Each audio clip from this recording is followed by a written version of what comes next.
నేను ఇవాళ ప్రతి అవ్వకు ప్రతి తాతకు చెప్తా ఉన్నా, అవ్వా తాత ఒక నెల ఓపిక పట్టండి. జూన్ 4వ తారీఖు దాకా ఓపిక పట్టండి. మళ్ళీ మీ బిడ్డ ప్రమాణ స్వీకారం చేస్తాడు.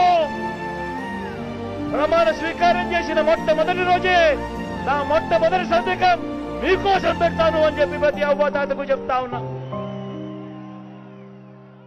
మళ్ళీ జూన్ 4వ తారీఖున ఆ అవ్వ తాతల ఇంటికి మళ్ళీ వాళ్ళ మనవళ్ళగా వాళ్ళ మనవరాళ్ళగా మళ్ళీ వాలంటీర్లు మళ్ళీ ఇంటికే వచ్చి ఆ అవ్వ తాతలకు చక్కటి చిరునవ్వులతో సూర్యోదయాని కంటే ముందే వాళ్ళ ఇంటికే పెన్షన్ ఇచ్చే పరిస్థితి మీ బిడ్డ తెస్తాడు అని ప్రతి అవ్వకు ప్రతి తాతకు ఈ సందర్భంగా చెప్తా ఉన్నా.